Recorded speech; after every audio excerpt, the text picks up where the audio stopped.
Charles Onana a dit, votre version, vous, les Occidentaux, qui dit que c'est le gouvernement Hutu, donc d'Abiyarimana, qui avait planifié ce génocide du Rwanda. Charles Onana a écrit, a dit ça, c'est l'une des plus grandes escroqueries du siècle. Cette idée de conclure que Kagame n'y est pour rien, les Tutsis sont des anges, et avaient droit de faire ce qu'ils ont fait au Rwanda. Tout a été planifié par les Hutus. Les Hutus étaient chez eux assis, au pouvoir. Vous êtes venus de l'extérieur, armés jusqu'aux dents par les anglo-saxons. Vous avez fait une guerre de 3 ans avant de tuer le président Habyarimana. Par la pression, vous avez poussé le régime en place. Allez négocier avec vous en Tanzanie, dans une ville qu'on appelle Arusha. C'est pour cela qu'il y avait les rencontres d'Arusha.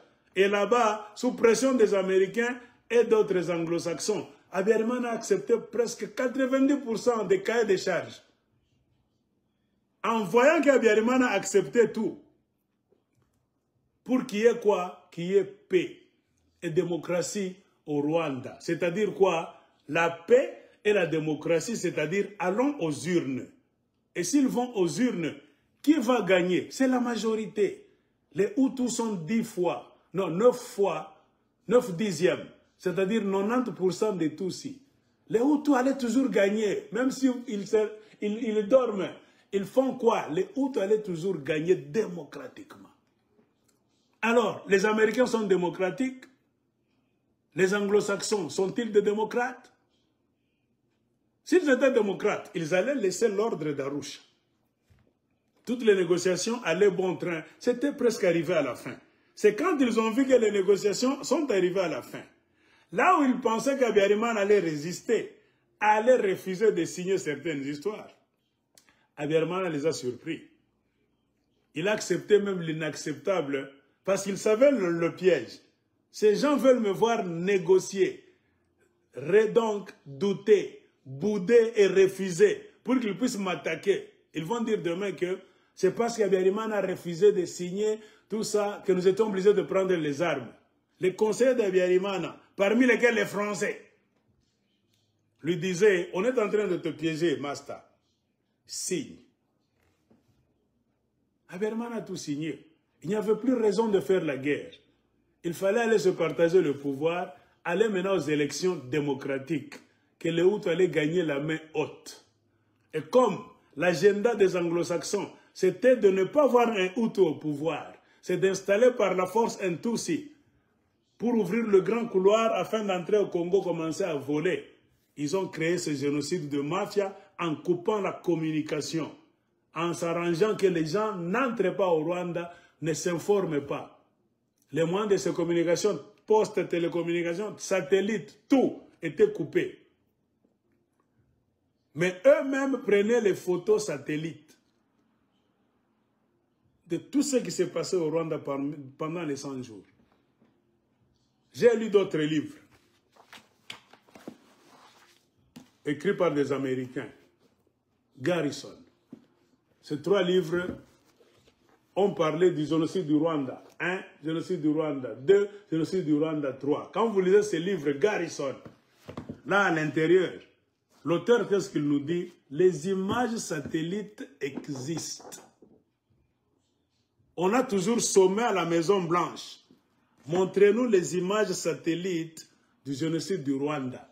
Nous voulons les étudier pour voir le mouvement des troupes. Qui était où, qui est avancé vers où, qui a fait quoi. La Maison Blanche refuse toujours de donner les images satellites. Car cette guerre était suivie par Bill Clinton à partir du bureau ovale de la Maison Blanche.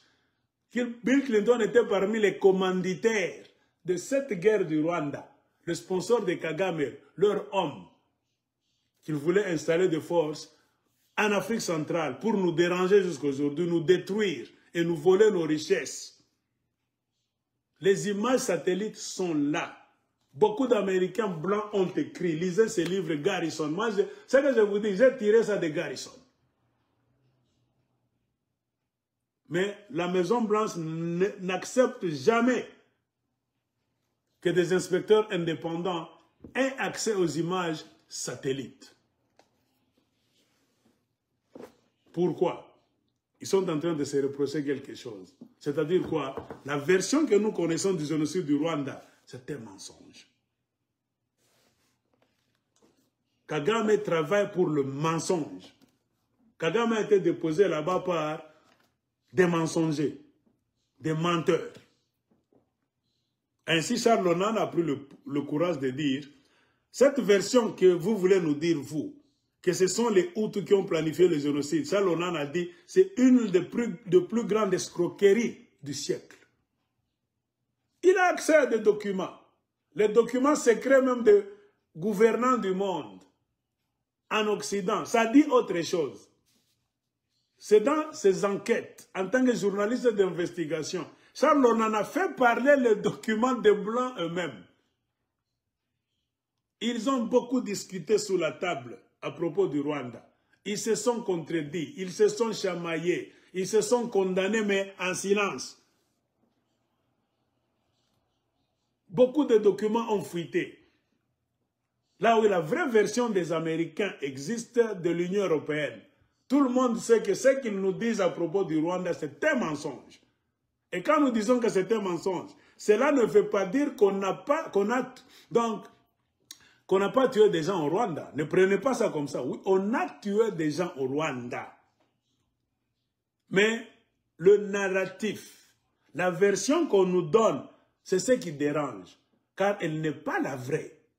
Cette version accuse faussement certaines personnes qui sont innocentes et protège des vrais assassins qui étaient supposés être arrêtés, traînés devant les cours des tribunaux. C'est là où le bas blesse. C'est ce qui dérange.